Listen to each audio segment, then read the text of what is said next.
moved forward anyway, carrying me along the stone path that led to the rear of the property. I should have announced myself. I should have called out. But something made me stay quiet, made me peer around the corner of the house before making my presence known. And there they were. Brett sat in one of the oversized deck chairs, his fishing gear abandoned against the railing.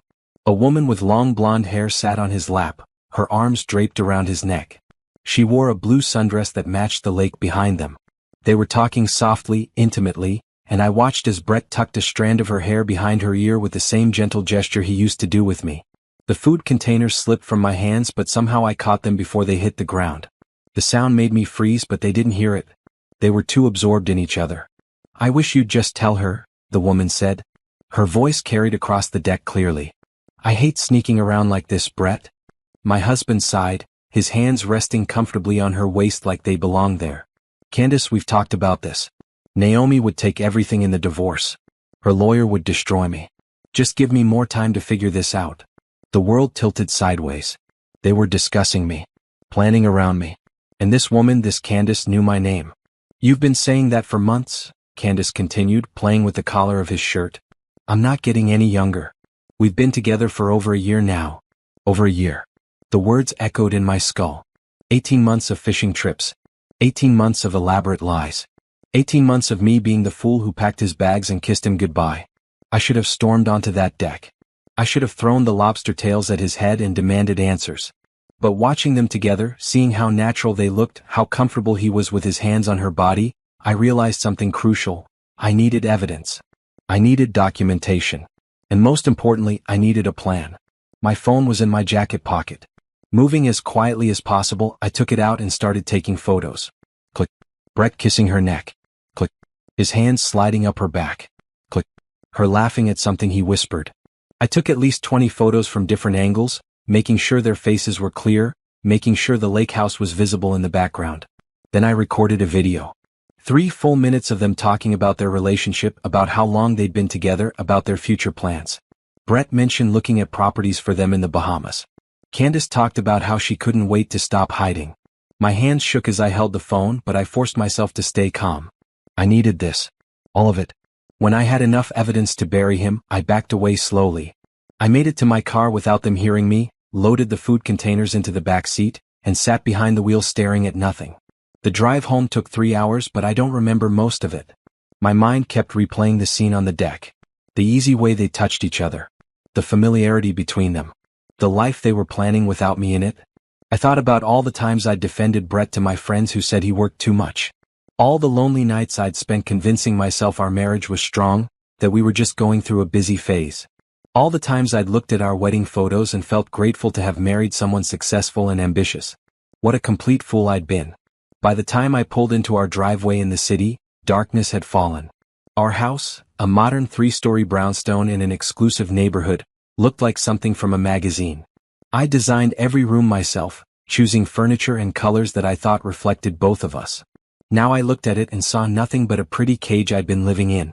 I walked inside and went straight to our home office. Brett's laptop sat on the desk, password protected as always now. But I knew he kept paper files in the bottom drawer, the ones he thought I never looked at.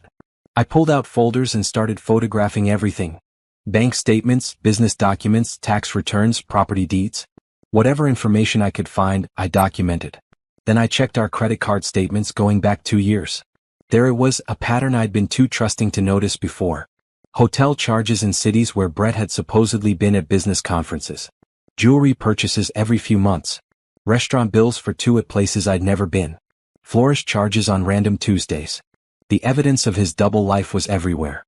I'd just been too naive to see it. I transferred all the photos and videos from my phone to a secure cloud account. Then I opened my laptop and started researching divorce attorneys. Not just any attorneys, but the ones who specialized in high net worth divorces. The ones who had reputations for destroying cheating spouses in court. It was 2 a.m. when I finally stopped. I had a list of lawyers to contact. I had evidence backed up in 3 separate locations. And I had something else, something that surprised me. I had clarity. This marriage was over. But I wasn't going to just walk away with nothing while Brett rode off into the sunset with his mistress. If he wanted out, he was going to pay for it. He was going to pay for every lie, every fishing trip, every moment he'd made me feel like I was imagining things when I questioned his stories. I went upstairs to our bedroom and looked at the king-sized bed we'd shared for 6 years. Tomorrow night, Brett would come home from his weekend trip, kiss my forehead and pretend everything was fine. And I was going to let him because I needed time to build my case. But things were never going to be fine again. Our marriage had ended the moment I saw him with Candace on that deck. He just didn't know it yet. I grabbed my pillow and went to sleep in the guest room. I couldn't bear to lie in that bed alone anymore, waiting for a husband who'd rather be anywhere but home. As I lay there in the dark, I felt something unexpected: relief. The anxiety I'd been carrying for months, the constant worry that something was wrong, the nagging feeling that I was losing my husband's attention, all of it finally made sense now. I wasn't imagining things. I wasn't being paranoid or needy.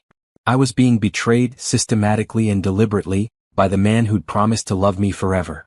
But he'd made one crucial mistake. He'd underestimated me. He thought I was the sweet, trusting wife who'd never question him, never fight back, never see through his lies. He was about to learn just how wrong he was. Saturday morning came with bright sunshine that felt offensive given the circumstances. I woke up in the guest room with my clothes still on, my neck stiff from crying into an unfamiliar pillow. For about 3 seconds I thought maybe yesterday had been a nightmare. Then I reached for my phone and saw the photo still saved there, and reality crashed back down. Brett wouldn't be home until Sunday evening. That gave me 36 hours to get myself together and figure out my next steps.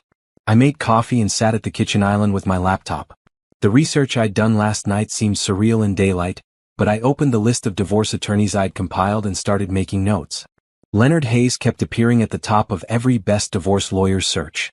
He'd represented 3 celebrity wives in the past year alone, all of whom had walked away with massive settlements. His office didn't open until Monday, but I composed an email anyway, marking it urgent.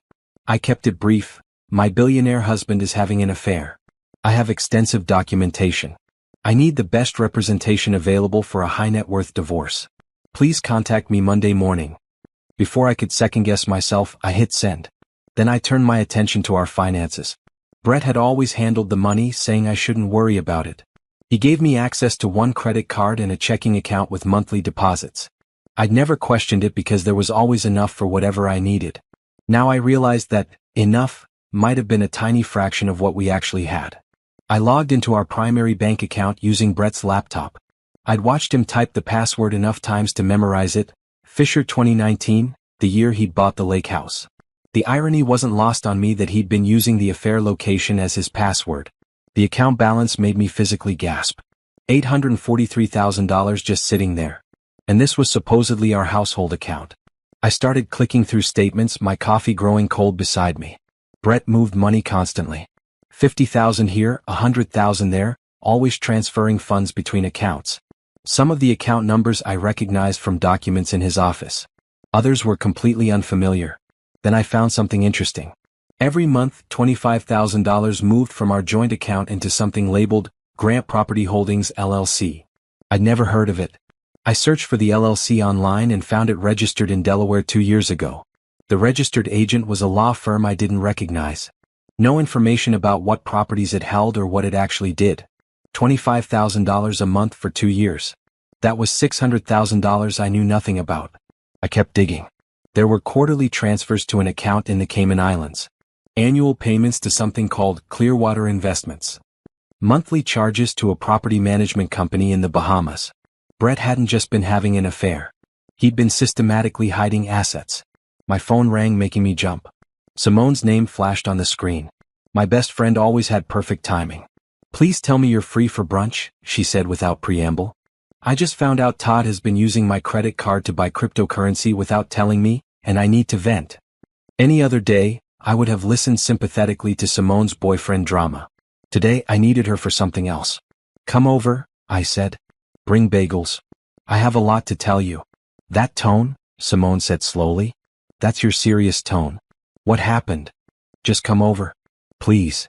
She arrived 40 minutes later with bagels, cream cheese, and 2 large coffees from my favorite cafe. Simone Taylor had been my best friend since college, the only person who'd known me before I became Brett Grant's wife. She was a freelance graphic designer with bright green eyes and box braids. She changed colors every month. Currently they were deep purple. She took one look at my face and set everything down on the counter. "Okay, tell me." So I did. I showed her the photos from the lake house. I played the video. I showed her the financial documents I'd been reviewing. And then I told her about my plan to hire Leonard Hayes and take Brett for everything I could get. Simone sat quietly through the whole thing, which was unusual for her. She was typically full of commentary and opinions. But she just listened, her expression growing harder with each revelation. When I finished, she was quiet for a long moment. Then she said, "I never liked him." I blinked. "What?" "Brett. I never liked him. I tried to, for your sake. But he always seemed." She struggled for the word. "Calculating. Like everything was a transaction. Even the way he talked about you felt transactional." "Why didn't you say something? Would you have listened?" She looked at me pointedly. "You were so in love. And he made you happy, at least at first. I wasn't going to ruin that because of a feeling. I just hoped I was wrong about him." I felt tears threatening but pushed them back. I'd cried enough. "I need to be smart about this. I can't just leave. I need to plan." "What do you need from me?" Simone asked immediately. "Help me understand what I'm looking at here." I turned my laptop toward her. "You're better with numbers than I am. These accounts, these transfers, what does it all mean?" We spent the next 4 hours going through everything. Simone had minored in accounting before deciding graphic design was more interesting. She helped me create a spreadsheet documenting every suspicious transaction, every hidden account, every transfer I couldn't explain. "He's hiding money," she finally concluded. "Like, a lot of money. These offshore accounts, this Delaware LLC, the property management company, he's been moving assets out of reach for years. So when I file for divorce, he'll claim he doesn't have much. He'll point to business debts or tied-up investments. Meanwhile, millions are sitting in places you can't easily touch." She looked at me seriously. "You need that forensic accountant your divorce lawyer will recommend. And you need to move fast before he realizes you know." "How do I act normal when he comes home tomorrow?" My voice cracked slightly. "How do I look at him and pretend everything's fine?" Simone reached across and squeezed my hand. "You remember that theater class we took sophomore year? The one where you played that woman who was secretly planning to escape her controlling husband?" I actually smiled slightly at the memory. I got a standing ovation. "Exactly. You're an excellent actress when you need to be. Channel that." She stood up and started pacing the way she always did when she was planning something. "Here's what we do. You act completely normal. Sweet, supportive wife. You ask about his fishing trip. You tell him you missed him. You make his favorite breakfast. Give him absolutely no reason to suspect anything. While I'm actually building your case, documenting everything, meeting with lawyers, preparing for war." She stopped pacing and looked at me. "He thinks you're this sweet, naive woman who'll never question him. Let him keep thinking that right up until the moment you destroy him." That's when it hit me. I wasn't just losing a marriage. I was losing the version of myself I'd become over the past 6 years. The version that deferred to Brett's decisions. The version that made excuses for his behavior. The version that made herself smaller so he could feel bigger. "I don't know if I can do this," I whispered. "Yes, you can." Simone's voice was firm. "You're Naomi Grant. You built a successful interior design portfolio while being married to a workaholic. You negotiated with contractors twice your age who tried to dismiss you. You once redesigned an entire penthouse in 3 weeks when the client moved up their deadline. You're capable of so much more than he ever gave you credit for." She was right. Before Brett, I'd been confident and ambitious. Somehow, I'd lost that along the way. "I want my own firm," I said suddenly. "I've been working as an independent contractor for years, taking projects here and there. But I want my own company. My own clients. My own success that has nothing to do with being Brett Grant's wife." Simone grinned. "Now you're talking. And I know a brilliant graphic designer who could help with branding." "You do that." Naomi, Todd and I have been circling the drain for months. I've been looking for an excuse to end it and focus on my work. Let's both stop wasting time on men who don't deserve us and build something together instead. For the first time since yesterday afternoon, I felt something other than pain. I felt possibility. We spent the rest of the day planning. Not just my divorce strategy but what came after. Simone sketched logo ideas while I made lists of potential clients. We researched what it would take to officially form a design firm. We talked about office space and portfolios and business models. By the time she left that evening, I had notebooks full of plans and a slightly clearer head. Sunday morning, I cleaned the house thoroughly, removing any evidence of my research. I hid the notebooks in my car. I made sure Brett's laptop was exactly where he'd left it. I put fresh sheets on our bed and moved my pillow back from the guest room. Then I drove to the market and bought ingredients for Brett's favorite meal: ribeye steaks, garlic green beans, and the ingredients for homemade tiramisu. If I was going to play the devoted wife, I was going to do it convincingly. At 6 o'clock Sunday evening, Brett's Range Rover pulled into the driveway. I watched from the kitchen window as he grabbed his duffel bag from the back, noting how relaxed he looked. How happy. Of course he was happy. He'd spent the weekend with his mistress. I pasted on a smile and met him at the door. "Hey baby," he said, kissing my forehead exactly as I'd predicted. "Something smells amazing." "I missed you," I said, and was surprised by how normal my voice sounded. "I made your favorite. You're the best." He headed toward the stairs. "Let me shower quick and I'll be right down." I listened to him climb the stairs, heard the bathroom door close, heard the water start running. And I stood in our kitchen, surrounded by the meal I'd prepared for a man I no longer loved, preparing to play the role of my life. Simone was right. I could do this. I had to. Because Brett Grant was about to learn that the biggest mistake he'd ever made wasn't having an affair. It was underestimating the woman he'd betrayed. Monday morning arrived with the kind of clarity that only comes after you've made peace with a difficult decision. I woke up before Brett, made coffee, and watched him sleep for a moment. He looked peaceful, completely unaware that his life was about to implode. Part of me wanted to pour the hot coffee on his head. The bigger part knew patience would serve me better. I was in my home office by 7:30, waiting for business hours. At 9 o'clock sharp, my phone rang. Leonard Hayes' office. "Mrs. Grant." A crisp female voice. "Mr. Hayes received your email. He'd like to meet with you this afternoon if you're available. 2 o'clock. I'll be there." She gave me an address in a high-rise downtown, the kind of building where billionaires conducted business. Fitting. I spent the morning preparing. I printed every suspicious financial document. I organized the photos and videos from the lake house onto a thumb drive.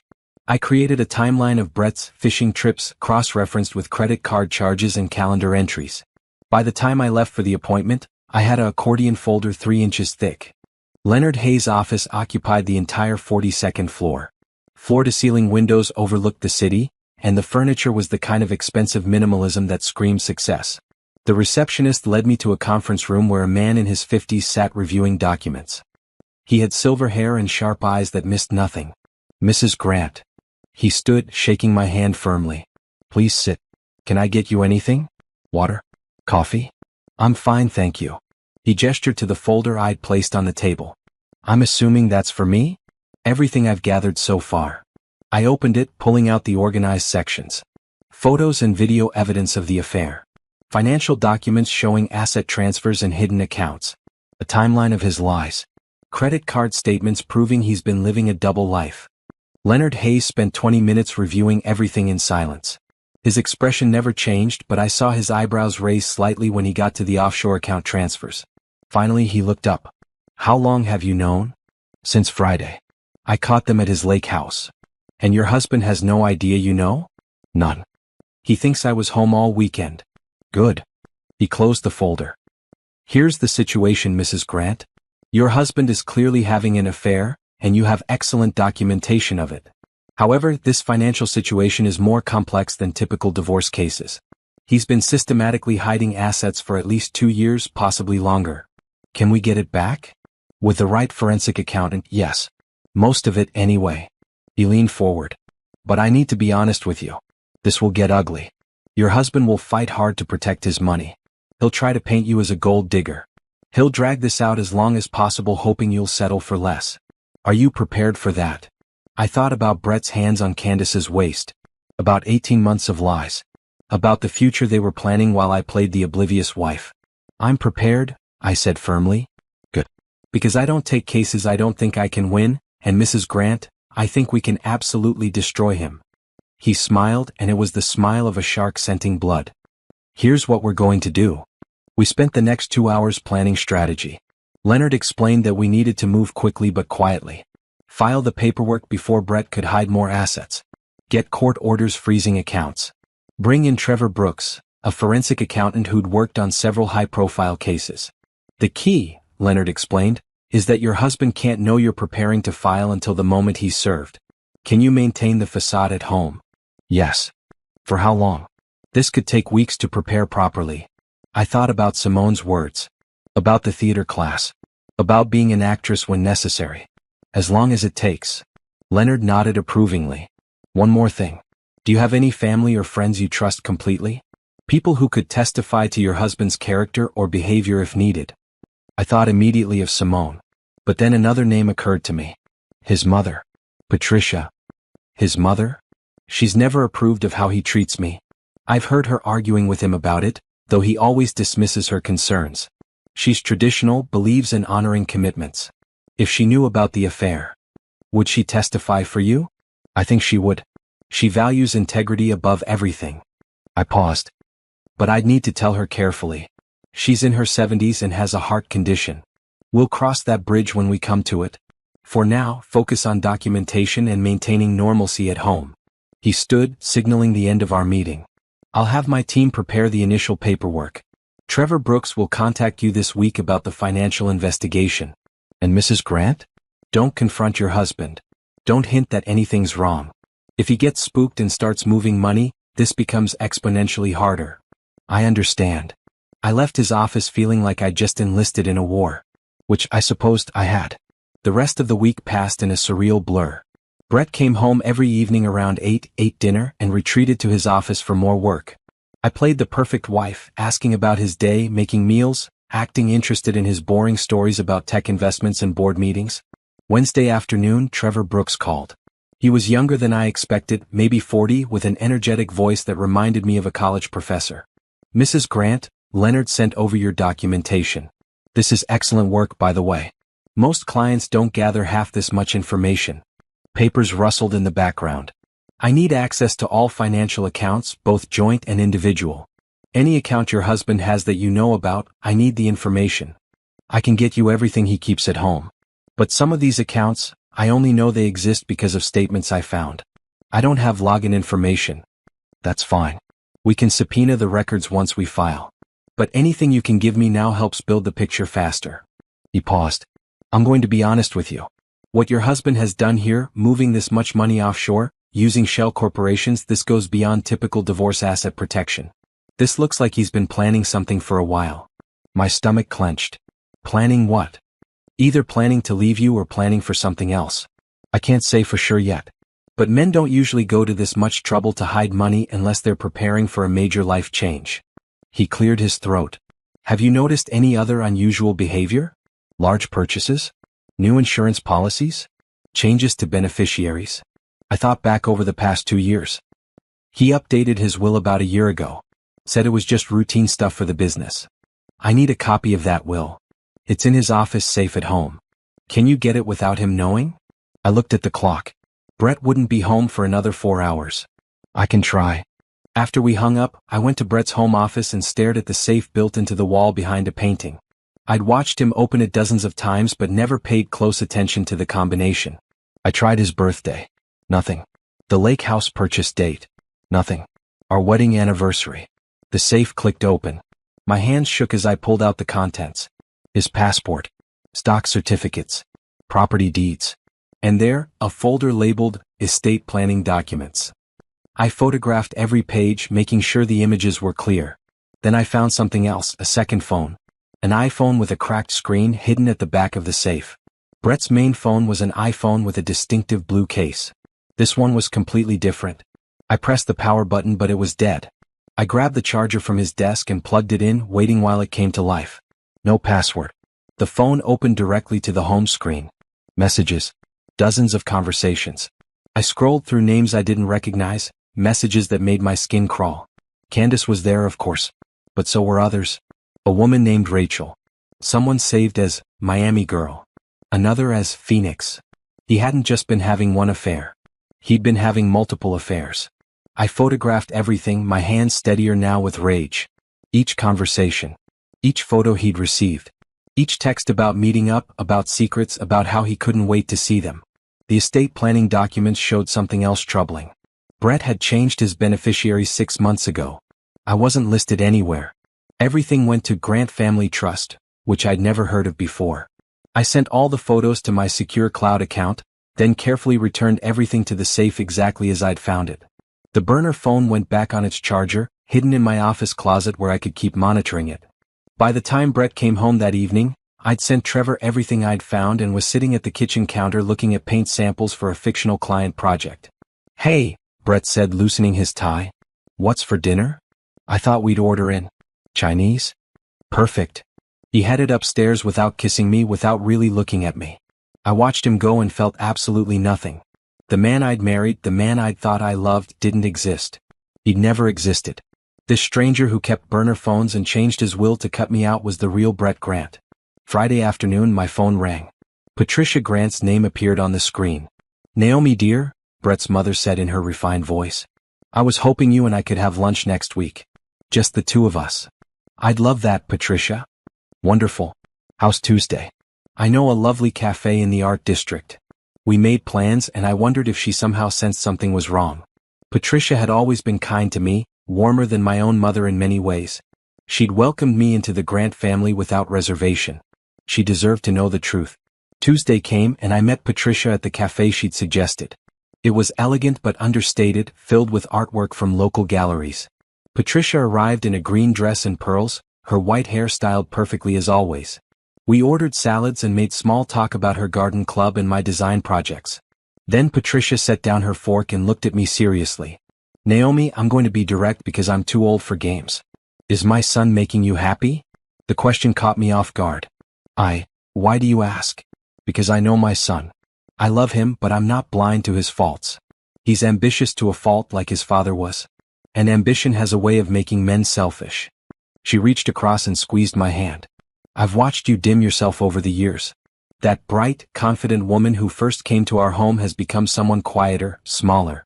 And I've wondered if Brett is the cause." Tears stung my eyes. "Patricia, there's something I need to tell you." So I did. Not everything, but enough. I told her about finding Brett at the lake house with another woman. I didn't mention the burner phone with multiple affairs or the hidden money or the changed will. Just the basic truth. Her son was cheating on me and I was filing for divorce. Patricia's face went pale. "I was afraid of something like this. His father had affairs too, you know. I stayed because that's what women did in my generation. But I've regretted it every day since." She gripped my hand tighter. "Don't make my mistake, Naomi. Don't waste your life on a man who doesn't value your worth." "I'm not. I've hired Leonard Hayes." "Leonard Hayes." Patricia smiled grimly. "Good. He's ruthless. Brett will hate that." "Patricia, there's something else. My lawyer might need character witnesses. People who can testify about Brett's behavior during our marriage." She straightened in her chair. "I'll do it. Whatever you need." "Even against your own son?" "Especially against my own son. Maybe it will teach him the consequences of treating people like they're disposable." Her eyes were fierce despite her age. "My father used to say character is what you do when no one is watching. Brett has shown his character and it's lacking. He needs to face that." I felt a weight lift. Having Patricia on my side changed everything. "There's one more thing," I said carefully. "I'm starting my own interior design firm. Breaking away from contracting and building my own client base. I was wondering if you knew anyone who might be interested in my services." Patricia's smile turned genuine. "Dear, I know everyone. And they all need designers. Consider it done." She pulled out her phone and started making a list of names right there at lunch. Society wives with historic homes to renovate. Business owners opening new hotels. Art collectors building private galleries. By the time we left the cafe 2 hours later, I had 15 potential leads and something else. An ally who'd known Brett longer than anyone else alive. That evening, Leonard called with an update. "Trevor's finished his initial analysis. It's worse than we thought." "Worse how?" "Your husband has approximately $48 million in assets. You've been living on what amounts to an allowance while he's been building this empire." Papers shuffled. "The good news is that most of it is trackable. The bad news is he's going to fight like hell to keep it." "How much can we get?" "Half. Maybe more, depending on what else we uncover and how well we can prove he was hiding assets intentionally." He paused. "Mrs. Grant, I need to ask you something. When did your husband's business really take off? When did the money start rolling in?" I thought back. About 5 years ago. He made a major tech investment that paid off huge. After that, more deals kept coming. "And you've been married for 6 years. So everything he's earned during your marriage is technically marital property." Leonard's voice held satisfaction. "He can't claim these are premarital assets. Every dollar is subject to division. And given his infidelity and asset hiding, We can make a strong case for you deserving more than half. For the first time since finding Brett at the lake house, I felt something like justice. When do we file? I asked. Next week. I want everything bulletproof before we move. Can you maintain the act until then? I thought about Brett coming home that evening. About making dinner, about pretending everything was fine for a few more days. Yes, I said. I can do that. Because at the end of the next week, Brett Grant's carefully constructed lies were going to come crashing down around him. And I was going to be there to watch it happen. The next week passed in a strange state of heightened awareness. Every interaction with Brett felt like a performance, and I found myself noting details I'd previously overlooked. The way he checked his burner phone when he thought I wasn't looking. How he'd started working out more, buying new clothes. The expensive cologne that appeared in our bathroom. He was preparing for his new life with Candace right under my nose. Meanwhile, I was building my own foundation. Wednesday morning, I met Simone at a small office space in the Arts District. 2 rooms, big windows, exposed brick. Perfect for a boutique design firm. The lease is month to month for the first 6 months, the property manager explained. After that, you can sign a longer term if it's working out. I looked at Simone. She grinned and nodded. We'll take it, I said. We spent the afternoon moving in furniture from IKEA and thrift stores. Nothing fancy yet, just enough to make it functional. Simone set up her graphic design station in one corner while I claimed the desk by the window. Grant Design Studio, Simone said, sticking vinyl letters to the glass door. Has a nice ring to it. Not Grant, I said firmly. I'm done with that name. Let's call it Naomi Cole Design. Cole was my maiden name, the name I'd given up when I married Brett. Time to reclaim it. Even better. Simone peeled off the G and the R, leaving us to puzzle out how to rearrange the remaining letters. By evening, we had a functional office and Simone had designed a beautiful logo. My initials intertwined in an elegant script. We ordered business cards and started building a website. It felt like planting seeds for a garden I'd actually want to tend. Thursday morning, Patricia called with her first referral. Margot Chin owns the Riverside Hotel, that gorgeous old building they're renovating downtown. She needs the entire interior redesigned. High budget, creative freedom. I told her about you and she wants to meet tomorrow. Patricia, that's huge. The Riverside is a landmark. I know. Don't waste this opportunity. She paused. How are you holding up, dear? I'm okay. Really. Staying busy helps. Good. Busy is good. Idle hands and all that. She lowered her voice. Has Brett noticed anything different about you? No. He barely looks at me anymore. Then he's even more foolish than I thought. Friday afternoon, I met Margot Chen at the Riverside Hotel. She was in her 60s, sharp and direct, with the kind of presence that commanded rooms. Patricia speaks very highly of you, she said, leading me through the gutted interior. I need someone who can honor the building's history while making it feel current. Modern luxury with vintage soul. We spent 2 hours discussing vision and possibilities.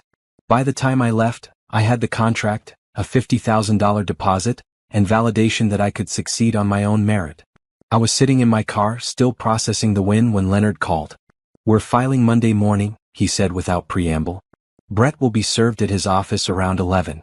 I need you somewhere safe when it happens, somewhere he can't find you immediately. I'll be at my new office. You have an office? As of Wednesday. Naomi Cole Design. I'm not just walking away from this marriage, Leonard. I'm walking towards something better. Good for you. I could hear the smile in his voice. One more thing. Trevor found something interesting in the offshore accounts. What? Regular transfers to Candace Pearson. $2,500 a month for the past year. My hands tightened on the steering wheel. He was paying her. It appears so. Which means this wasn't just an affair. This was a kept relationship. That distinction matters legally. How? It shows premeditation. Systematic deception. It helps our case that he was planning to leave you and wanted to protect his assets before doing so. Papers rustled. We also found something else. Candace Pearson is 3 months pregnant. The world tilted. Pregnant. Brett was going to be a father with another woman. Mrs. Grant? Are you still there? Yes, I'm here. My voice sounded hollow. I know this is difficult, but it actually helps us.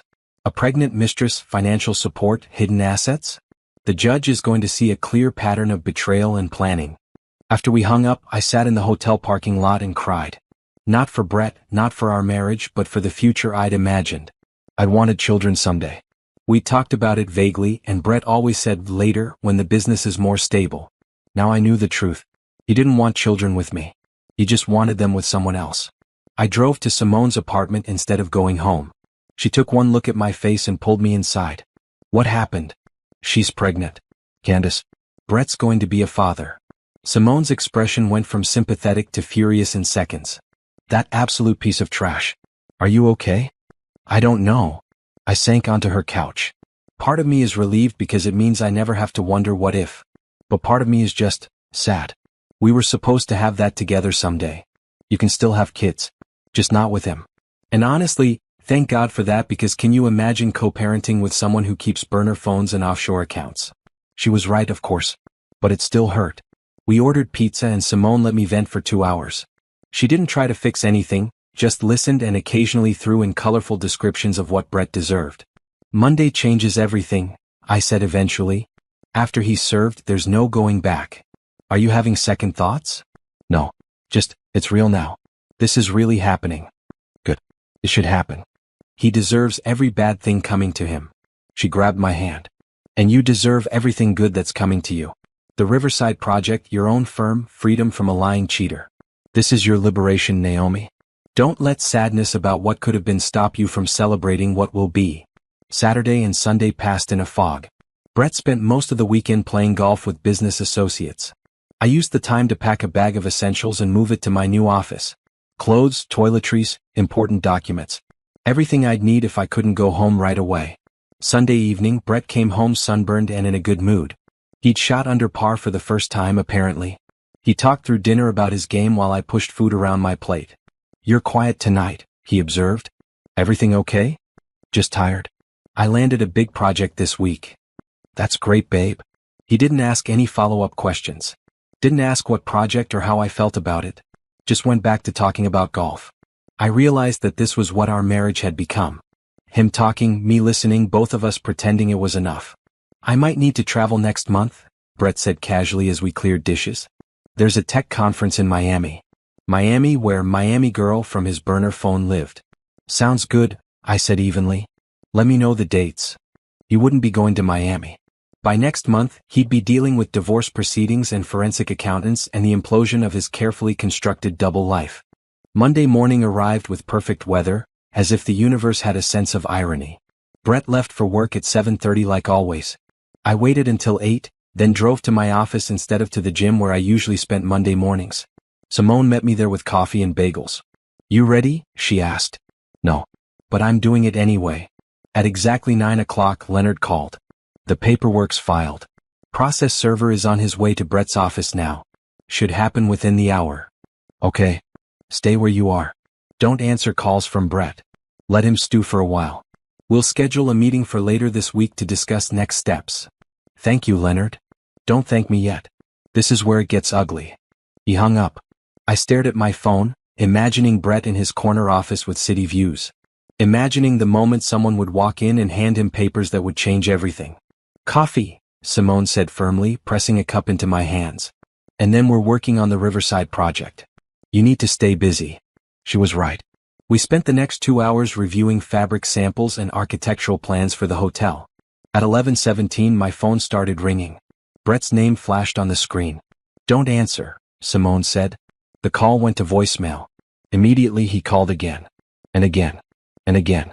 After the 6th call, text messages started flooding in. What the hell, Naomi? Call me right now. This is insane. You can't be serious. Call me. I turned my phone face down on the desk and tried to focus on work. But my hands were shaking and I couldn't concentrate. At noon, my phone rang with an unknown number. I almost didn't answer, but something made me pick up. Mrs. Grant. A woman's voice I didn't recognize. This is Andrea from Mr. Grant's office. Mr. Grant asked me to call because you're not answering his calls. He says it's urgent. Tell Mr. Grant to speak to my attorney, Leonard Hayes. I hung up. Simone was grinning. That was cold. I loved it. I'm terrified. You're also brave. Don't forget that part. My phone rang again. This time it was Leonard. Your husband just called me. He's upset. That's putting it mildly, I'm guessing. He alternated between threatening to destroy you in court and begging to talk to you. I told him all communication goes through me now. He didn't take it well. What happens next? He has 30 days to respond to the petition. His lawyer will reach out to me this week to discuss terms. In the meantime, the court has frozen the offshore accounts pending investigation. He can't move any more money around. Good. One more thing. Be prepared for him to show up at your house. He's not going to just accept this. I'm staying with a friend tonight. Smart. I'll call you tomorrow with updates. The rest of the day felt surreal. Every time my phone buzzed, my heart raced. Brett called 15 more times from different numbers. He sent dozens of texts ranging from angry to pleading. I didn't respond to any of them. At 6 o'clock, Patricia called. Naomi, Brett just left my house. He's looking for you. What did you tell him? That I didn't know where you were, which is true. But dear, be careful. He's angrier than I've ever seen him. I will. Thank you for the warning. After dark, Simone and I drove by my house. Brett's Range Rover sat in the driveway, lights on throughout the house. He was home waiting for me. You can stay with me as long as you need, Simone said. I know. Thank you. We drove to her apartment and I tried to settle in for the night. But sleep was impossible. Every noise made me jump, every car passing outside made me wonder if Brett had somehow tracked me down. At 2 a.m., my phone buzzed with a text from an unknown number. I know you're reading these. We need to talk. This doesn't have to be ugly.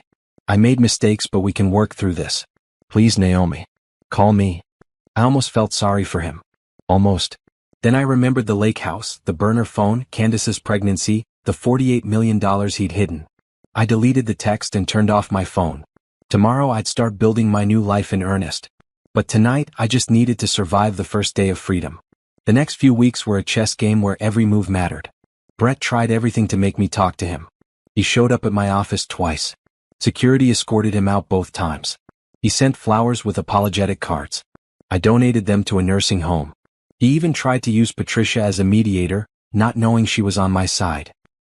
He wants marriage counseling, Patricia reported over lunch. Says you're being unreasonable. Of course he does.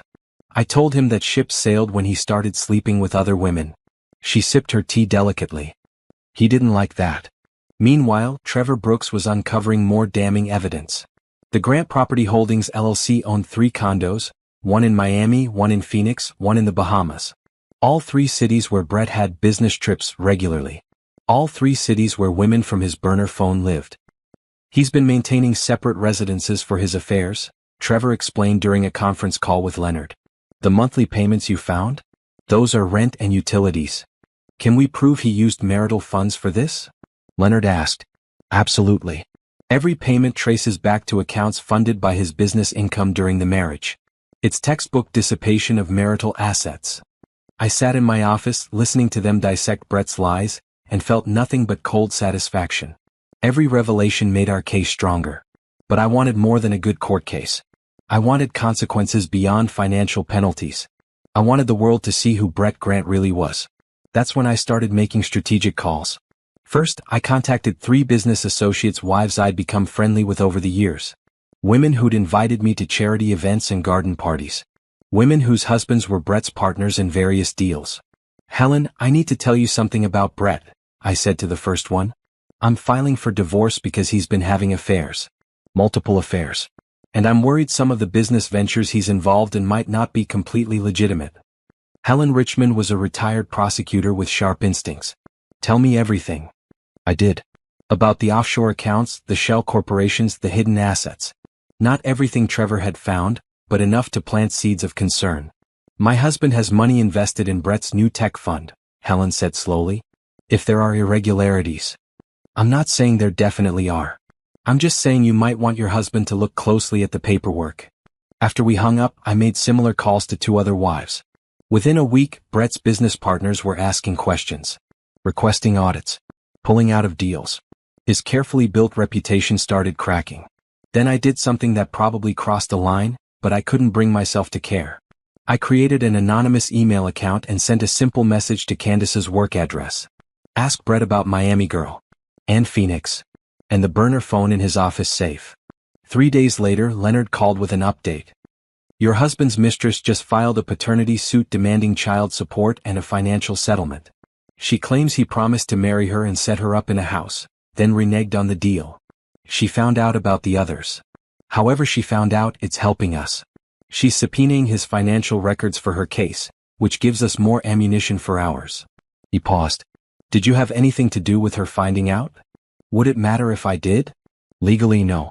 Ethically, it's a gray area. Personally, I think it's brilliant.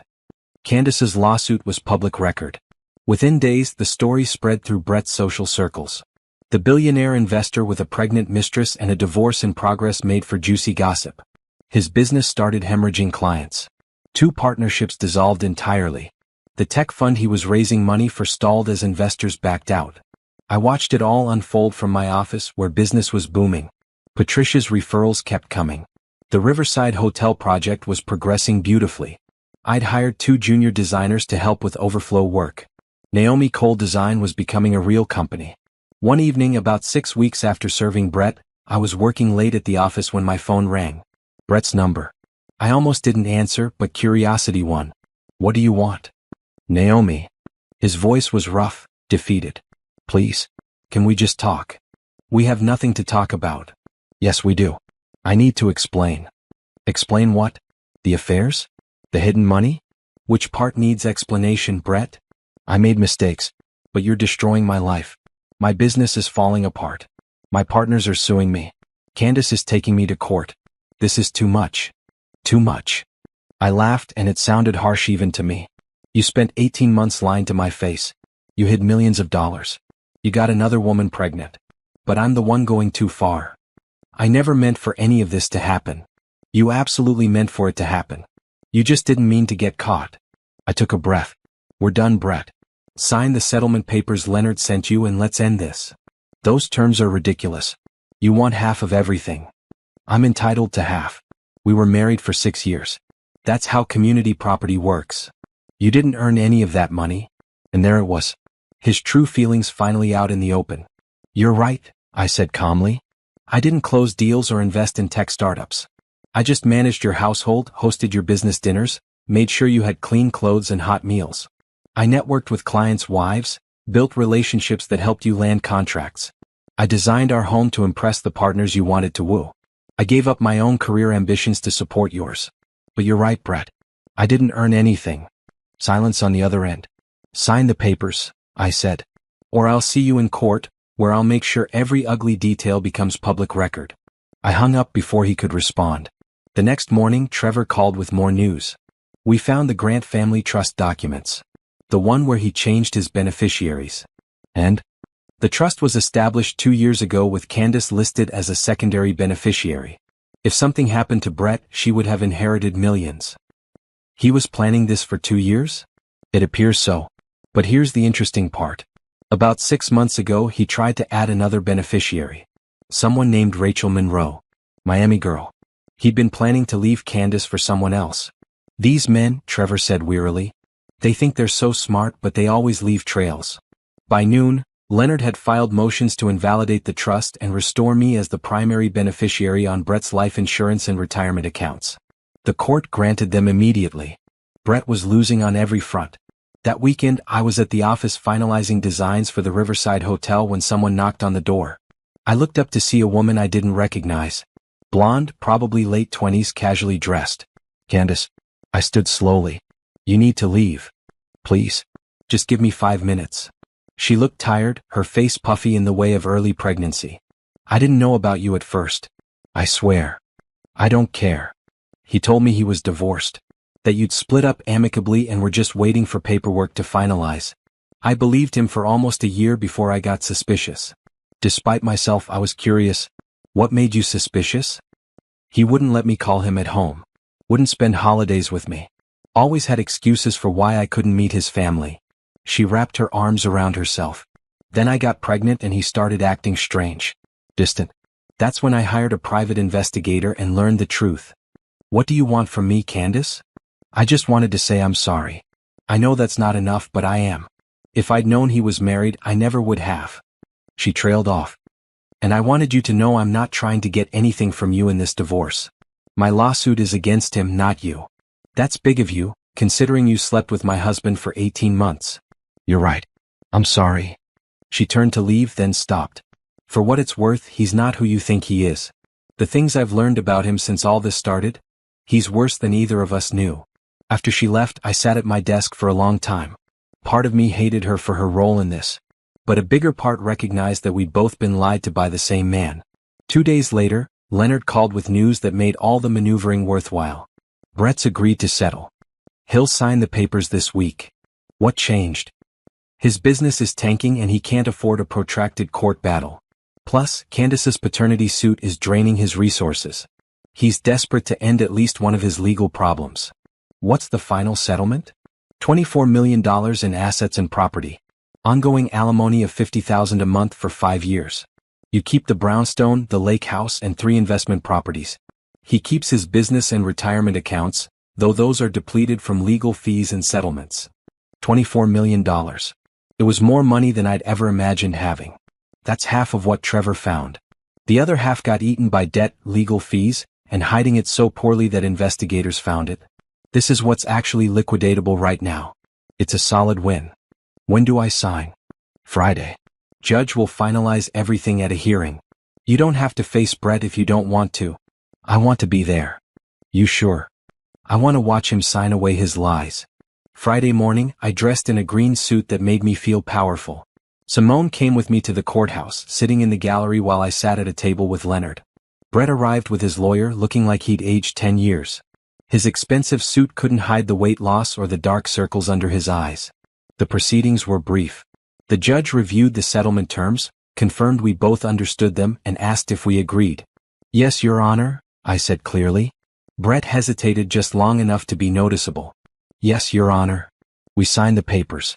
Just like that, 6 years of marriage dissolved into legal documents and property divisions. As Brett stood to leave, he looked at me. I hope you're happy. I'm getting there, I said. And I meant it. The week after the hearing felt like emerging from underwater. For 2 months, I'd been operating in crisis mode, every decision strategic, every move calculated. Now, with the divorce finalized, I could finally breathe. Except Brett wasn't done. Tuesday afternoon, I was at the Riverside Hotel reviewing tile samples with Margot when my phone buzzed. Unknown number. I almost ignored it, but something made me answer. Naomi, it's Hugh Bannister. Brett's business partner, one of the men whose wife I'd contacted weeks ago. I think we need to talk. My stomach tightened. About what?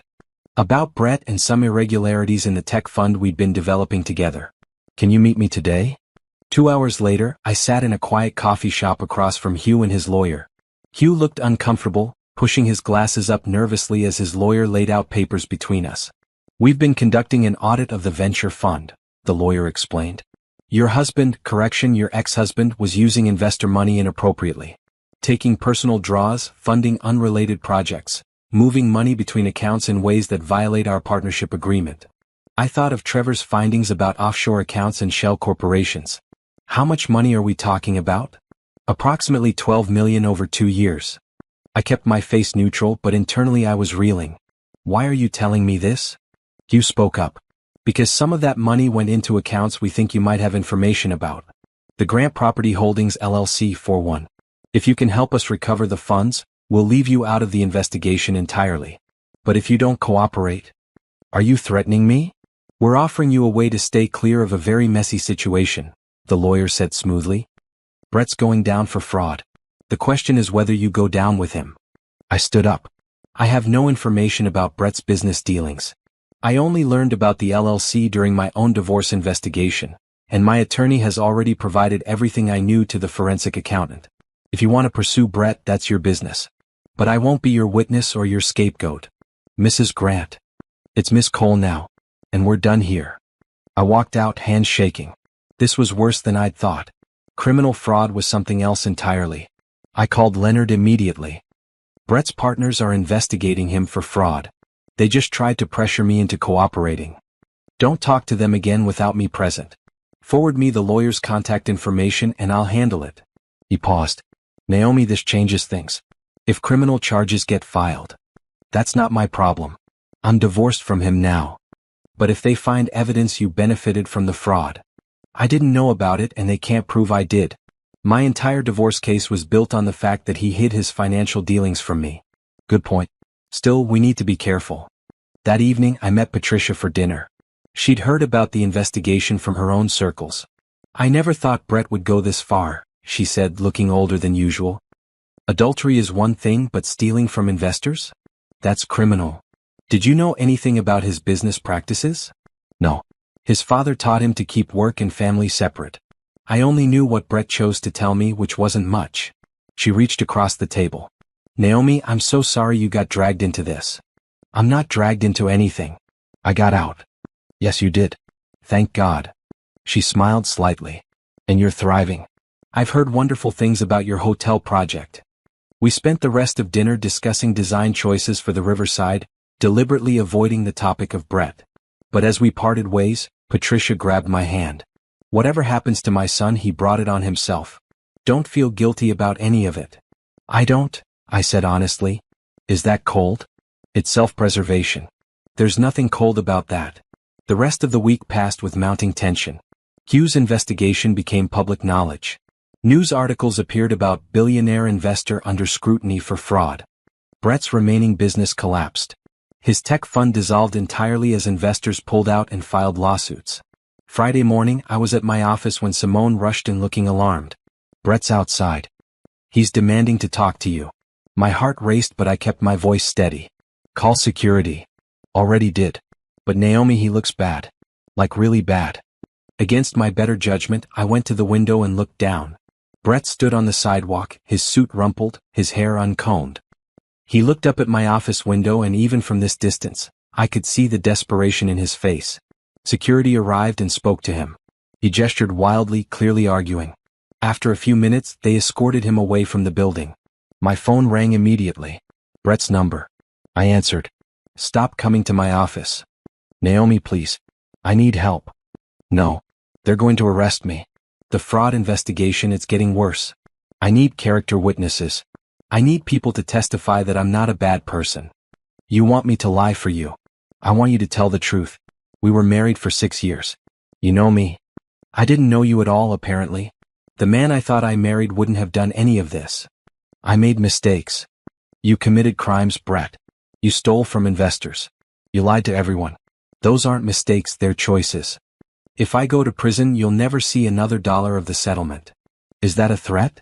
It's reality. The alimony payments come from my business income. If I'm in prison, there is no income. Then you should have thought about that before you committed fraud. I took a deep breath. Here's what I know, Brett.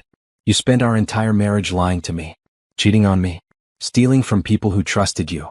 And now that you're facing consequences, you want me to save you. But I won't. Not because I'm cruel, but because you need to face what you've done. So that's it? You're just going to abandon me? You abandoned us the moment you chose Candace. And Rachel. And whoever else there was. You made your choices, now live with them. I hung up and blocked his number. Simone was standing in the doorway. You okay? Yeah. Actually, I am. And I was. For the first time since finding Brett at the lake house, I felt completely at peace with my decisions. Monday morning, Leonard called with an update. Brett was arrested this morning. Fraud charges, multiple counts. He made bail, but the trial will happen in about 6 months. What does that mean for my settlement? The court's putting protections in place. Your property distributions are finalized and can't be touched. The alimony might be impacted if he's convicted and can't earn income, but we'll cross that bridge when we come to it. I don't need his money anymore anyway. The business is doing well. That's good, because things are going to get worse for him before they get better. Leonard was right. Over the next month, more details emerged. Brett had been running an elaborate scheme, promising investors huge returns while funneling money into personal accounts. The properties in Miami, Phoenix, and the Bahamas weren't just love nests. They were part of a fraudulent real estate portfolio he'd claimed as business investments. Candace's lawsuit escalated as her lawyers discovered she'd been lied to about his finances. Brett had promised her a house and security, using investor money to buy her affection. The whole thing was messier than anyone had imagined. Through it all, I kept working. The Riverside Hotel project wrapped up on time and under budget. Margot was so pleased she recommended me to 3 other property developers. My portfolio grew. My staff expanded to 5 people. Naomi Cole Design became one of the most sought-after firms in the city. 3 months after the divorce, I was featured in a local business magazine. From betrayal to business success, how one woman built her dream after divorce. The article talked about my journey without naming Brett, but anyone who followed society news knew who my ex-husband was. The morning the article published, Patricia called. I'm so proud of you. You've taken something terrible and built something beautiful. Thank you. That means a lot. Brett called me yesterday. He wanted me to call you to ask you to testify on his behalf at the trial. What did you tell him?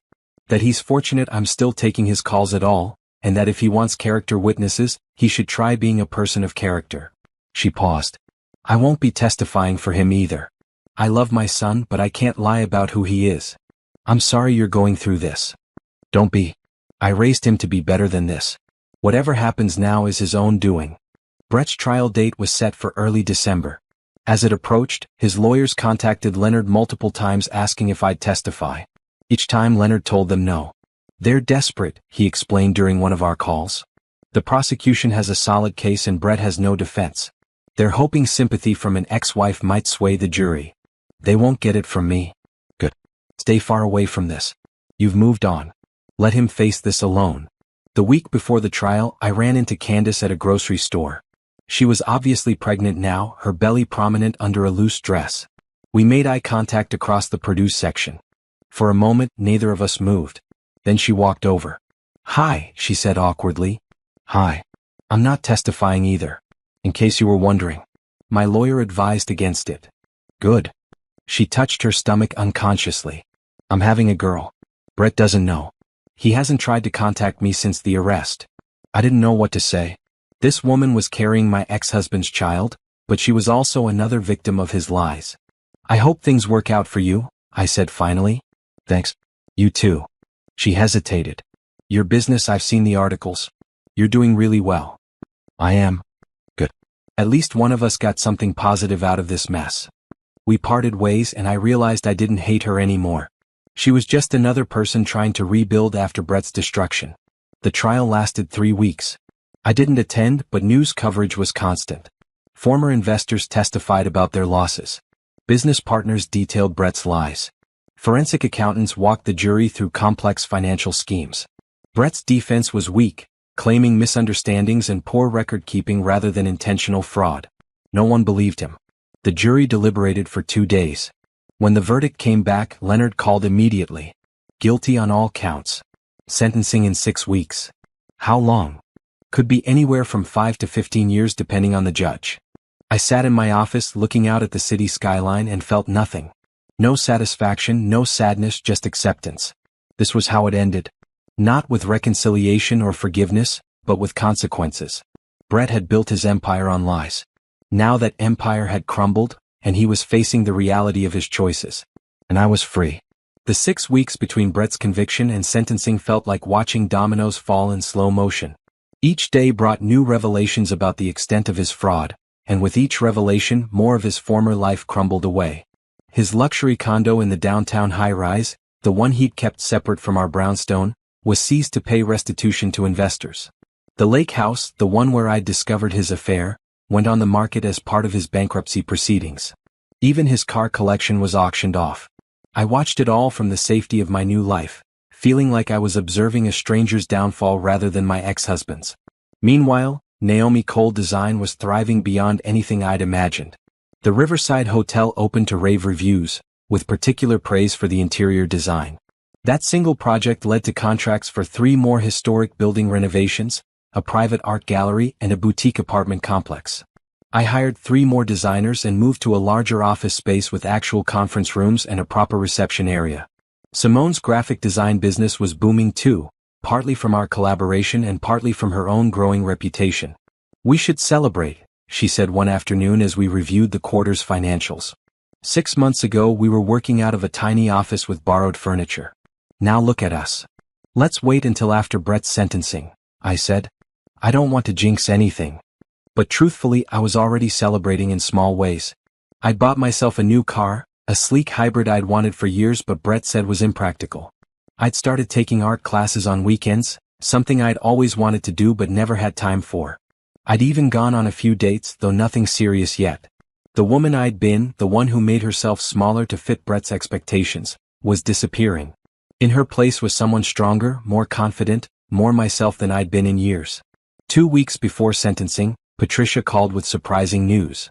I've decided to testify at Brett's sentencing hearing. I thought you weren't involved. I'm not testifying for him. I'm testifying about him. The judge is allowing victim impact statements, and while I'm not technically a victim of his fraud, I've been a victim of his character for years. I want the judge to understand that this behavior isn't new, it's just escalated. Patricia, you don't have to do this. Yes, I do. For all the women he's hurt. For the investors he's stolen from. For you especially. Someone in his family needs to stand up and say that what he did was wrong and that we don't support it. The day of sentencing arrived cold and gray. I told Leonard I wouldn't attend, but that morning I changed my mind. I needed to see this through to the end. The courtroom was packed with investors, lawyers, and media. I sat in the back row, wearing a blue dress that made me feel professional and detached. This wasn't about emotion anymore. It was about closure. Brett was brought in wearing a suit that hung loose on his thinner frame. He didn't look at the gallery, keeping his eyes fixed straight ahead. His lawyer sat beside him, shuffling papers nervously. The judge, a stern woman in her 60s named Judge Richardson, reviewed the case details before opening the floor for impact statements. Investors spoke first. Men and women who trusted Brett with their retirement savings, their children's college funds, their life savings. Some cried as they described financial devastation. Others spoke angrily about betrayal and lies. Brett kept his face blank through it all, but I saw his hands trembling in his lap. Then Patricia was called. She stood slowly, elegant even in her grief, and approached the microphone. Your Honor, I'm Patricia Grant, the defendant's mother. I'm here today not to excuse my son's actions, but to ensure the court understands they weren't aberrations. They were patterns. She detailed years of problematic behavior. How Brett had cheated in college and his father had paid to make it go away. How he'd lied to previous business partners. How he treated relationships as transactions and people as obstacles to his ambitions. I love my son, she concluded, her voice steady, but I cannot defend him. He chose this path deliberately, repeatedly, despite many chances to change. These victims deserve justice, and my son deserves consequences that might finally teach him accountability. When she finished, Brett was crying silently. Patricia returned to her seat without looking at him. The judge called for a brief recess. I stepped outside for air, standing in the courthouse hallway trying to process everything. Naomi. I turned to find Hugh Bannister, Brett's former business partner. We hadn't spoken since that coffee shop meeting months ago.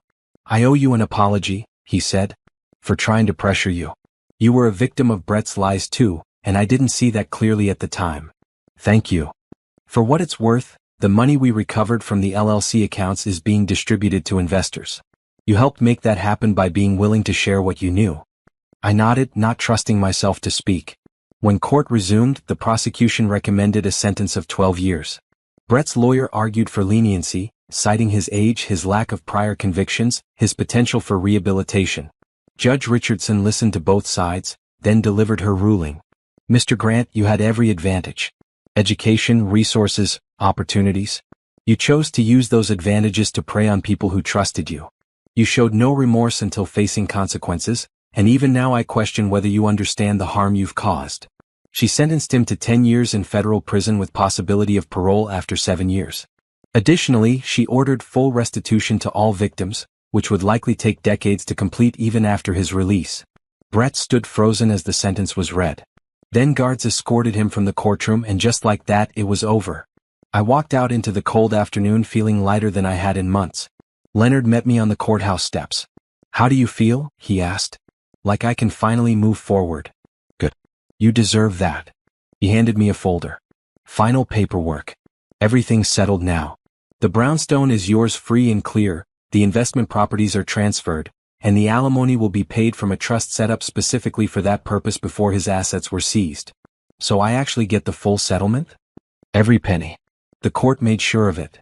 We shook hands and I walked to my car, folder tucked under my arm. 10 years ago, I'd walked down an aisle believing I was marrying my forever. 6 years ago, I'd settled into a marriage that I thought was solid. 2 months ago, I'd finalized a divorce from a man I never really knew. And now, today I was finally, completely free. That evening, I met Simone at our favorite restaurant. She raised her glass of wine in a toast. To new beginnings.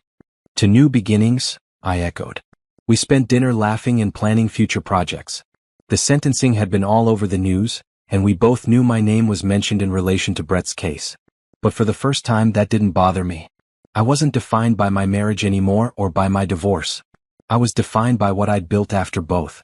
The next morning, I woke up in my beautiful brownstone, in the bedroom I'd redesigned to reflect my own taste rather than Brett's preferences. Sunlight streamed through gauzy curtains onto walls painted a soft sage green. My own artwork hung on the walls, abstract pieces I'd created in my art class. This was my space, my home, my life. I made coffee and sat at the kitchen island with my laptop, reviewing emails. 3 new project inquiries. A request for an interview with a design magazine. An invitation to speak at a women's business conference about building a company after major life changes. My phone buzzed with a text from Patricia. Coffee this week? I'd like to catch up. I smiled and texted back, Tuesday work for you? As I sat there, planning my week and thinking about future projects, I realized something profound. I wasn't angry anymore. I wasn't sad. I wasn't even relieved. I was happy. Genuinely, completely happy in a way I hadn't been in years. Maybe ever.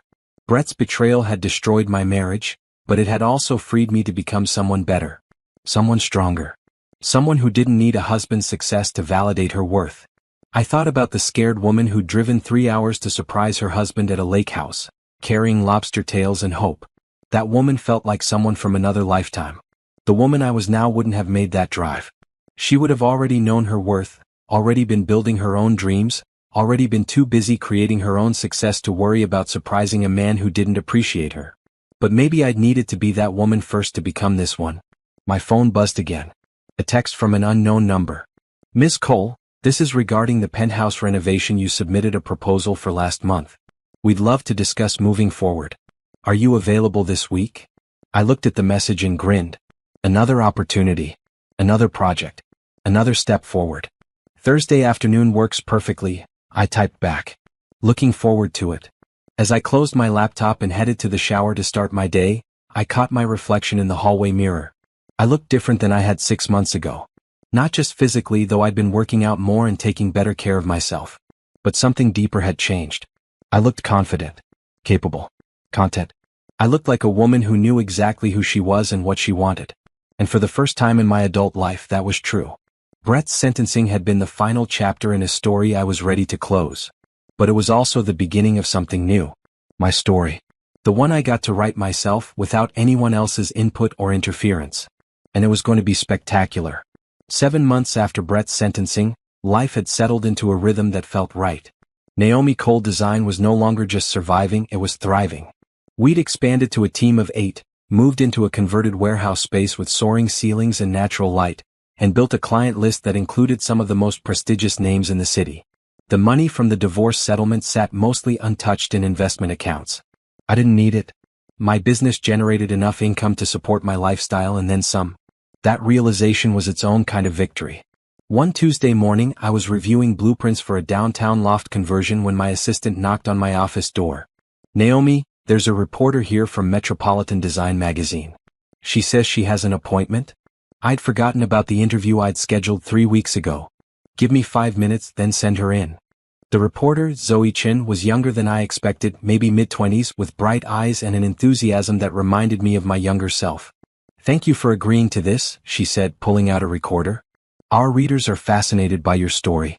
Woman leaves difficult marriage, starts her own firm, becomes one of the most successful designers in the city within a year. That's inspiring. It wasn't quite that simple, I said, smiling. There was a lot of fear and uncertainty in between. We talked for over an hour. I was careful not to mention Brett by name, though Zoe clearly knew who my ex-husband was. Instead, I focused on the business side of things. How I'd built client relationships. How I'd learned to trust my own instincts. How I'd surrounded myself with talented people who shared my vision. What advice would you give to women who are thinking about leaving unhappy situations but are afraid to start over? Zoe asked toward the end. I thought about that carefully. I tell them that starting over is terrifying. But staying in something that diminishes you is worse. The fear doesn't go away, you just learn to move forward in spite of it. And you discover that you're capable of more than you ever imagined. After Zoe left, I sat at my desk feeling reflective. A year ago, I'd been packing food for a fishing trip, completely unaware that my life was about to implode. Now I was being interviewed about my success story. Life was strange. That afternoon, I had a meeting with a potential client at their penthouse. The elevator opened directly into the apartment, revealing floor-to-ceiling windows with stunning city views. Miss Cole. A man in his 50s extended his hand. Richard Morrison. Thanks for coming. We toured the space while he explained his vision. Modern minimalism with warm touches, spaces for entertaining but also intimate corners for quiet. It was a good project, exactly the kind of work I loved. As we discussed timelines and budgets, Richard's wife joined us. She was elegant, probably late 40s, with kind eyes. I've been following your work, she said. The Riverside Hotel is stunning. And I admire how you've built your business after. She trailed off diplomatically. After my divorce, I finished for her. Thank you. It's been quite a journey. I imagine so. My sister went through something similar a few years ago. Husband's affair, messy divorce.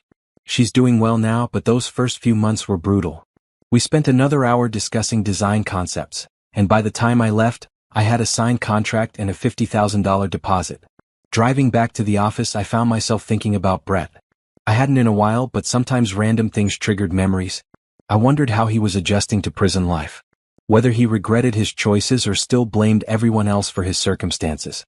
Then I realized I didn't actually care. Whatever he was going through was his own making, and I'd moved so far past that chapter of my life that he felt like a character from a book I'd once read rather than someone I'd been married to. That evening, I met Simone for dinner at a new restaurant downtown. She arrived bursting with news. I got offered a position with a major advertising firm. Creative director position, huge salary, benefits, the whole package. Simone, that's amazing. I turned it down. I blinked. You what? I turned it down because I'd rather keep working with you. Building something we own together. Taking risks and reaping rewards. I don't want to be someone's employee when I can be a partner in something meaningful. Are you sure? That's a huge opportunity. So is what we're building. She leaned forward. Naomi, in less than a year we've created something special. Your design work, my branding, our combined client relationships. Why would I give that up for a corporate job with a ceiling? I felt tears pricking my eyes. We should make it official then. Real partners. Equal stake in the business. Really? Really? I couldn't have done any of this without you. You've been there through everything. We spent dinner hashing out details, scribbling notes on napkins and planning our future. By dessert, we'd outlined a partnership agreement that felt right for both of us. Walking to my car afterward, I felt overwhelmed with gratitude. Not just for Simone but for everything. For Patricia's unwavering support. For Leonard's excellent legal work. For Trevor's thorough investigation. For every client who'd taken a chance on my new company. For every friend who'd stood by me during the divorce. I'd thought betrayal would destroy me. Instead, it had revealed what I was capable of when I stopped making myself small for someone else's ego. The next week brought more good news. The Design magazine feature published with a stunning photo shoot in my office. Orders for consultations tripled. My calendar filled up months in advance. Patricia called after seeing the article. You look absolutely radiant, dear. I'm so proud of you. Thank you. For everything. I wouldn't have gotten through this without you. Nonsense. You would have found a way. You're stronger than you know. She paused. I visited Brett last week. I hadn't expected that. How is he? Exactly as you'd expect. Angry, bitter, convinced he's the victim of circumstances beyond his control. She sighed. I told him that until he takes responsibility for his choices, he'll never move forward. He didn't want to hear it. I'm sorry you're dealing with that. Don't be. He's my son and I love him, but I don't have to enable his delusions. Part of loving someone is holding them accountable. After we hung up, I sat thinking about accountability, about consequences, about how Brett had spent his entire life avoiding both until the universe finally forced his hand. Meanwhile, I'd faced my own accountability. I'd had to confront how I'd allowed myself to become someone I wasn't. How I'd ignored red flags because I wanted to believe my marriage was fine. How I'd made excuses for behavior that shouldn't have been excused. The difference was that I'd learned from it. I'd changed. I'd grown. Brett apparently hadn't. 2 months later, I received an unexpected call from Hugh Bannister. Naomi, I hope I'm not overstepping, but I wanted you to know that the investor restitution fund is fully established now. Everyone who lost money in Brett's scheme is being repaid, including partial returns on lost earnings. That's good news. It is. And I wanted to thank you personally. Your willingness to share what you knew early on helped us build the case quickly. It made a real difference. I'm glad I could help. There's something else. He cleared his throat. My firm is opening a new headquarters building next year. We're looking for a designer who can create spaces that balance corporate professionalism with creativity. Your name keeps coming up. Are you offering me the project? I'm saying we'd like to schedule a meeting to discuss it. If you're interested. I was interested. Very interested. We met the following week, and within a month I'd signed the biggest contract of my career. A multimillion-dollar project that would take at least a year and would solidify Naomi Cole Design as a major player in commercial design. Simone and I celebrated by taking the entire staff out for an expensive dinner. As we sat around the table, laughing and toasting our success, I looked at the team we'd built and felt overwhelmed with pride. These people believed in what we were creating. They joined a company that was less than a year old because they saw potential. And together we were exceeding even our own expectations. Speech, someone called out, and soon everyone was chanting it. I stood raising my glass. A year ago I was starting over from nothing. Scared, hurt, uncertain about everything. I could have let that define me. Instead, I decided to build something new. Something mine. But I couldn't have done it alone. I looked around the table. Every person here has contributed to this success. Your talent, your dedication, your belief in what we're building. This isn't my company. It's ours. And I promise you we're just getting started. The toast was enthusiastic, and I sat down feeling like I'd finally found where I belonged. That night, alone in my brownstone, I poured a glass of wine and sat on my back patio. The garden I'd redesigned bloomed with late-season flowers, and string lights created a warm ambience. I thought about the woman I'd been, driving to that lake house with lobster tails and false hope. About the woman I'd become, confident and successful and genuinely happy. The journey between those two versions of myself had been painful, but it had also been necessary. Brett's betrayal had been the catalyst, but my response had been the real transformation. I could have crumbled. Could have let the divorce defeat me. Instead, I'd chosen to rebuild, to grow, to become someone better. And in doing so, I discovered something crucial. I didn't need someone else to complete me or validate my worth. I was enough all by myself. The victory wasn't just financial, though the settlement had been substantial. It wasn't just professional, though my business was booming. The real victory was internal. It was knowing I could face the worst and come out stronger. It was trusting my own instincts. It was refusing to settle for less than I deserved ever again. Brett had given me 6 years of lies. But in destroying those lies, I'd found the truth of who I really was. And that truth was spectacular. 9 months after the divorce, I celebrated my 33rd birthday in Paris. Alone, by choice, fulfilling a promise I'd made to myself months earlier. Brett had never wanted to travel to Europe. Too many business obligations, he'd always said. Too busy, wrong timing, maybe someday. I'd stopped asking eventually, accepting that someday meant never. Now I stood at the top of the Eiffel Tower at sunset, watching the city turn golden below me, and felt absolutely no regret about being here without him. In fact, being alone made it better. No one to rush me, no one to dismiss my excitement, no one to make everything about their schedule. I spent 5 days in Paris sketching architecture, visiting museums, eating incredible food, and remembering what it felt like to simply exist for myself. No business calls, no client meetings, no responsibilities except deciding which arrondissement to explore next. On my last evening, I sat at a cafe near Notre Dame with a notebook full of design inspiration and a heart full of contentment. A text came through from Simone. "How's Paris treating you?" "It's perfect. Exactly what I needed." "Good. Hurry home though.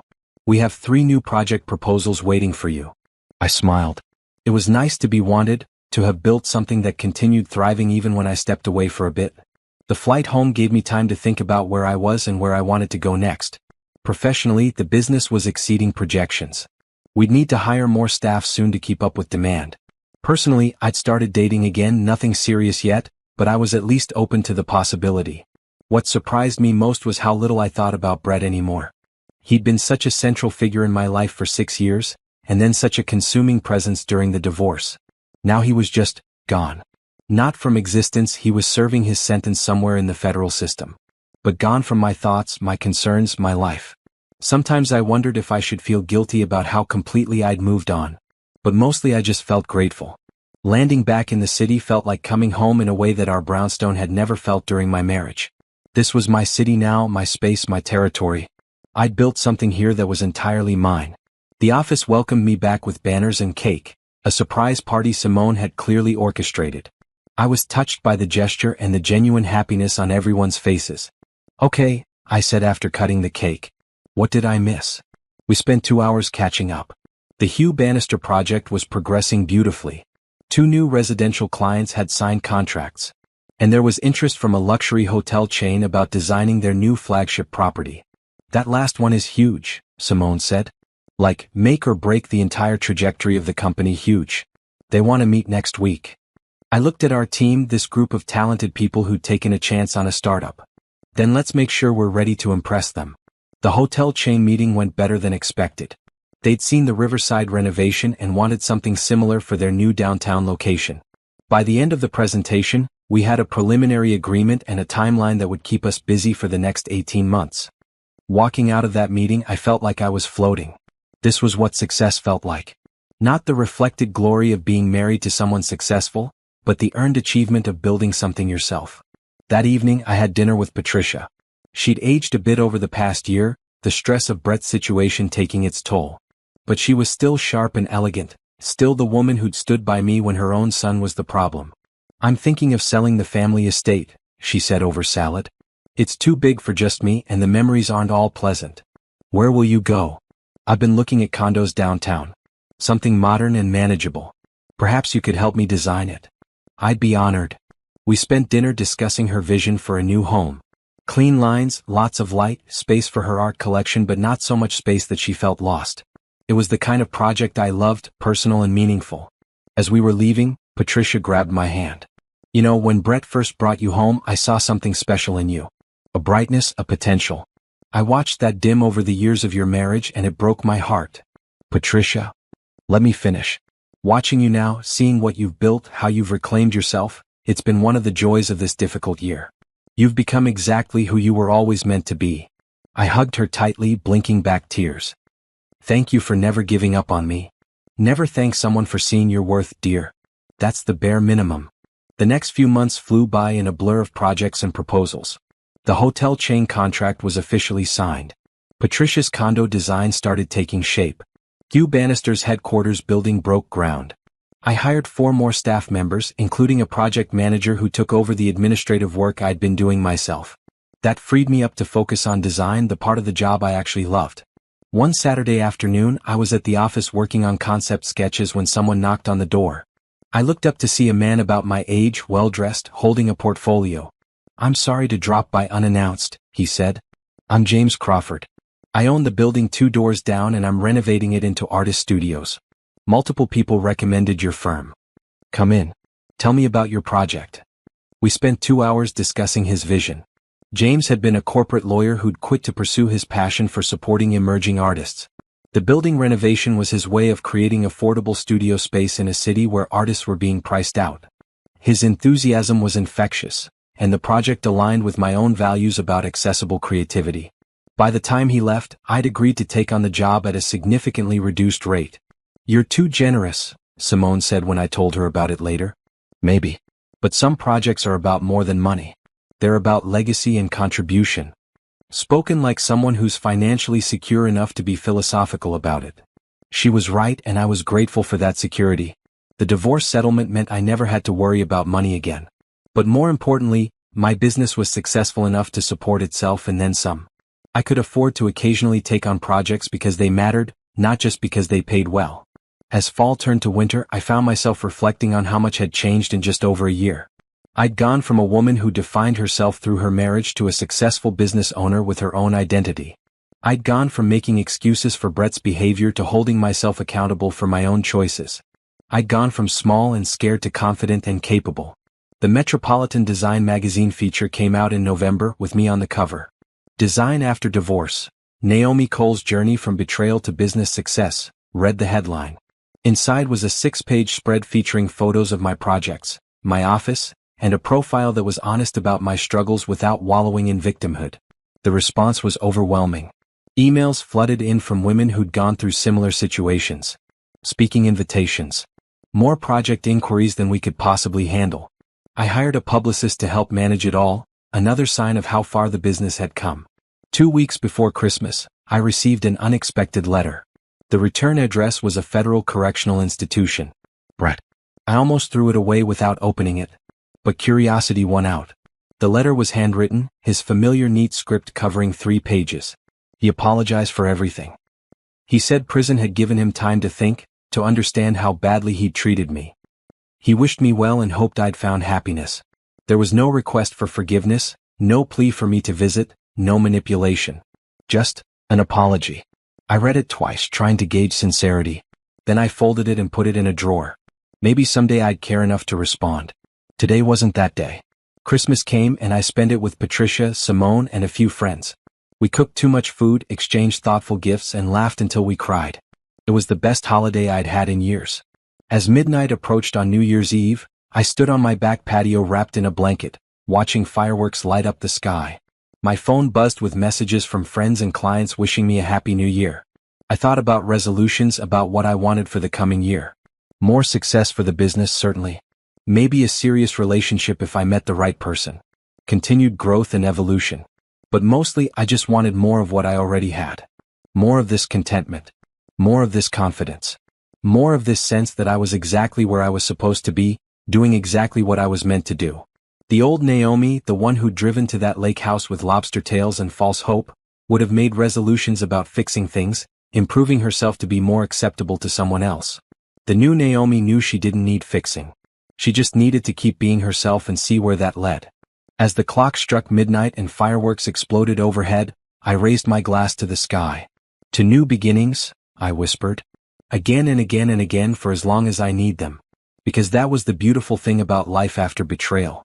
You got to keep beginning again, keep reinventing yourself, keep discovering new possibilities. And I was just getting started. 18 months after the divorce, I woke up in my brownstone on a Saturday morning with absolutely no plans. No client meetings, no project deadlines, no obligations. Just pure, perfect emptiness waiting to be filled however I wanted. I made coffee and sat in my redesigned kitchen, sunlight streaming through the windows onto the marble countertops. The house looked nothing like it had during my marriage.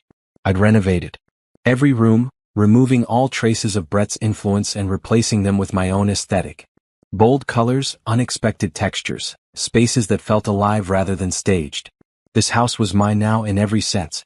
My phone buzzed with a message from James Crawford, the artist studio building owner. Grand opening party tonight. Please come. You're the guest of honor. I smiled. The studio building had been completed last month, and 20 emerging artists had already moved into affordable spaces. James credited me with making his vision a reality, though I insisted the vision had been his all along. The afternoon was spent getting ready, choosing a red dress that made me feel powerful and elegant. As I looked at myself in the mirror, I barely recognized the woman staring back. Not because I looked different physically, though I was healthier and happier than I'd been in years, but because the energy was completely changed. I looked like someone who knew her worth. The studio building party was packed with artists, supporters, and community members. James greeted me with a hug and immediately dragged me around, introducing me to everyone. "This is Naomi Cole, the designer who made all this possible," he kept saying, as if I'd done something heroic rather than just my job. But watching the artists show off their spaces, seeing their excitement about having affordable studios in the city, I understood why James was so grateful. We'd created something meaningful, something that would impact people's lives and careers. That was the kind of work that mattered. I was talking to a sculptor about her process when someone tapped my shoulder. I turned to find a man about my age, casually dressed with warm eyes and an easy smile. "I'm sorry to interrupt. I'm Thomas Reed. I write for the arts and culture section of the paper. I'd love to interview you about this project sometime. Of course. Here's my card." We chatted for a few minutes about the building, the design process, the importance of supporting local artists. Thomas was articulate and genuinely interested, asking thoughtful questions that went beyond surface level. "Can I be forward?" he asked as our conversation wound down. "I'd love to take you to dinner sometime. Not for the interview, just personally." I hesitated for only a moment. "I'd like that." We exchanged numbers and I felt a flutter of something I hadn't felt in a long time. Possibility. Interest. The beginning of something new. The following week, I had lunch with Patricia in her newly designed condo. The space had turned out beautifully, modern and sophisticated with personal touches that reflected her personality. "I love what you've done with it," I said, admiring the gallery wall featuring her art collection. "I love what you've done with yourself," she countered. "You seem lighter these days. Happier." "I am. Everything's finally settled into place. Brett's parole hearing is next month," she said carefully. "Did you know? Leonard mentioned it." They don't think he'll get parole this early though. No, probably not. He'll need to serve at least half his sentence. She set down her teacup. Have you thought about what you'll do if he's eventually released? Nothing. He's not my problem anymore. Whatever life he builds after prison, I hope it's better than the one he destroyed. But I won't be part of it either way. Patricia nodded approvingly. Good. Some people deserve second chances. But not in your life. That evening I had my first date with Thomas. Dinner at a cozy Italian restaurant, conversation that flowed easily, laughter that felt natural. He told me about his work as a journalist, his passion for covering local arts and culture. I told him about building my business, about the joy of design work that mattered. You seem really content, he observed over dessert. Like someone who's figured out what they want. I have. It took a while, but I got there. Can I ask about your ex? I know who he is, obviously. Everyone does. I appreciated his directness. What do you want to know? Whether you're over it. Because I'm interested in you, but I'm not interested in being a rebound or a distraction from something unfinished. I'm completely over it. He's serving a 10-year sentence and honestly I barely think about him anymore. My life now is so far removed from that marriage that it feels like someone else's past. Thomas smiled. Good. Because I'd really like to see where this goes. Over the next few months, Thomas and I fell into an easy relationship. No rush, no pressure, just two people enjoying each other's company. He came to my office openings and client celebrations. I went to his book readings and journalism award ceremonies. We traveled together, ate amazing meals, talked about everything and nothing. It felt healthy in a way my marriage never had. Equal. Balanced. Two whole people choosing to share their lives rather than one person trying to complete themselves through another. Spring arrived and with it came a major milestone for Naomi Cole Design. We'd been in business for 2 full years and had completed over 50 projects. Revenue had tripled. Staff had grown to 15 people. We were profitable, established, successful by every metric. Simone and I celebrated by taking the team to a fancy restaurant, the kind of place we couldn't have afforded 2 years ago. Speech. Someone called and I stood with my glass raised. 2 years ago I was starting over from nothing. Scared, uncertain, questioning everything. I could have played it safe. Could have taken a corporate job somewhere. But instead I took a risk on myself. And you all took a risk on me. I looked around at the faces gathered around the table. Every person here has contributed to making Naomi Cole Design what it is. Your talent, your dedication, your belief in what we're building together. This success belongs to all of us. And I promise you we're going to keep pushing boundaries, taking on meaningful projects, and building something we're all proud of. The toast was enthusiastic and I sat down feeling overwhelmed with gratitude and pride. That night, lying in bed with Thomas, I thought about how much my life had changed. 2 years ago I'd been someone's wife. Now I was someone in my own right. A successful business owner. A confident woman. Someone who knew her worth and wouldn't settle for less. What are you thinking about? Thomas asked sleepily. How different everything is now. Better different? So much better. Summer brought news that Brett's parole hearing had been denied. He'd serve at least another 3 years. Part of me felt satisfaction at that, though I tried not to. Revenge wasn't healthy, Leonard had told me. But accountability was important. I didn't dwell on it. Brett was a chapter in my past, not a character in my present. Instead, I focused on what was ahead. A major conference keynote speech about business resilience. A book proposal from a publisher interested in my story. Discussions about opening a second office location to handle our growing client base. Thomas and I moved in together that fall, buying a new place neither of us had history with. We designed it together, his love of vintage pieces mixing with my modern aesthetic to create something uniquely ours. One evening as we were unpacking boxes in our new home, I found myself thinking about the woman I'd been. The one who'd made herself smaller to fit someone else's expectations. The one who'd ignored red flags and made excuses. You're quiet, Thomas observed. Just thinking about how far I've come. From what? From being someone who defined herself through her relationship. Who thought she needed a husband to be complete. Who was so desperate to believe her marriage was fine that she ignored all evidence to the contrary. Thomas set down the box he was holding and pulled me close. That woman doesn't exist anymore. No, I agreed. She doesn't. And I'm grateful for that. As the second anniversary of the divorce approached, I decided to do something symbolic. I sold the engagement ring Brett had given me, the one I'd kept in a drawer not sure what to do with it. The jeweler gave me a fair price, and I immediately donated the money to a women's shelter. Let something good come from that broken promise. Patricia called that evening. I heard you sold the ring. How did you? Small social circles, dear. I think it's wonderful. That ring represented something that no longer exists. Better to transform it into something helpful. How are you doing? I asked. Really? I'm well. Adjusted to my new place, enjoying my independence. Brett writes me occasionally from prison. I respond because I'm his mother, but I don't pretend to condone what he did. That must be difficult. It is what it is. You can love someone and still hold them accountable. I'm learning that lesson late in life, but better late than never. After we hung up, I sat on my couch in the home I shared with Thomas, thinking about accountability and growth and second chances. Brett would eventually get out of prison. He'd have the opportunity to rebuild his life, to become someone better. I hoped he would. Not for my sake, but for his own and for everyone who would interact with him in the future. But whether he did or didn't wasn't my concern anymore. I'd moved so far past that chapter that his story and mine no longer intersected. My story was about building something from ruins. About discovering strength I didn't know I had. About refusing to let betrayal define me or diminish me. And that story was still being written, with chapters yet to come that I could barely imagine. The year ended with a celebratory dinner, just Thomas and me, toasting to another year of growth and possibility.